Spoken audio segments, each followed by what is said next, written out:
আসসালামু আলাইকুম ওয়া রাহমাতুল্লাহি ওয়া বারাকাতুহু।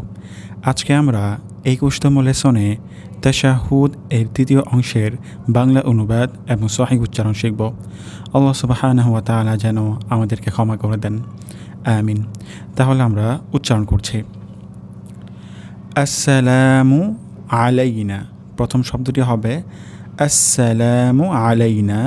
এখানে সিন আমাদেরকে সুস্পষ্ট করে বলতে হবে আসসালামু আলাইনা।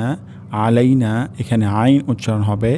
আমাদের অনেকের ক্ষেত্রে আলাইনা হয়ে যেতে পারে, আলাইনা, তাহলে এখানে অর্থ পরিবর্তন হয়ে যেতে পারে। তাহলে এখানে আমাদেরকে কেয়ারফুলি বলতে হবে আলাইনা, আলাইনা, গলার মাঝখান থেকে হবে আলাইনা। আসসালামু আলাইনা। ওয়ালা, ওয়ালা এখানেও আইন উচ্চারণ হবে গলার মাঝখান থেকে। ওয়ালা ইবাদিল্লাহিস সালিহিন। ওয়ালা এখানে আইন উচ্চারণ হবে। আইবা এখানেও আইন উচ্চারণ হবে।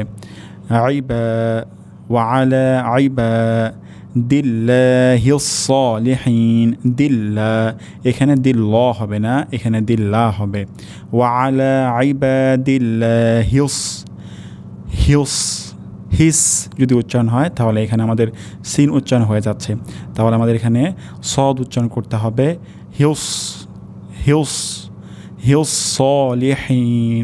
শেষের দিকে হা উচ্চারণ হবে সলিহিন, হা হবে না, সলিহিন এটিও গলার মাঝখান থেকে উচ্চারণ হবে।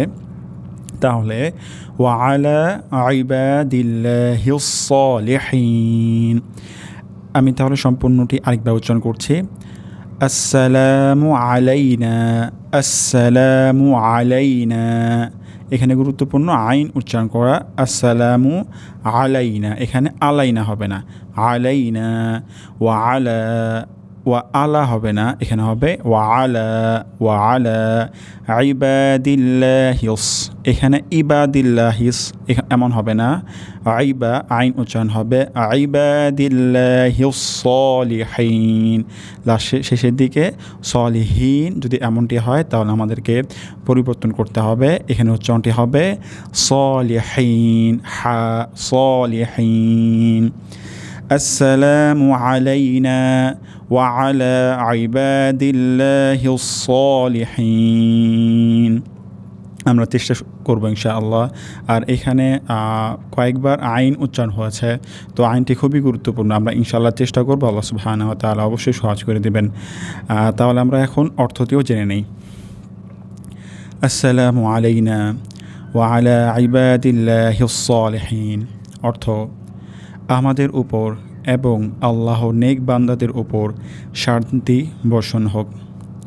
আমাদের উপর এবং আল্লাহর নেক বান্দাদের উপর শান্তি বর্ষণ হোক। আল্লাহ সুবহানাহু ওয়া তাআলা যেন আমাদেরকে শেখার তৌফিক দান করেন, আমিন। আসসালামু আলাইকুম ওয়া রাহমাতুল্লাহি ওয়া বারাকাতুহু। জাযাকুমুল্লাহু খাইরান সবাইকে।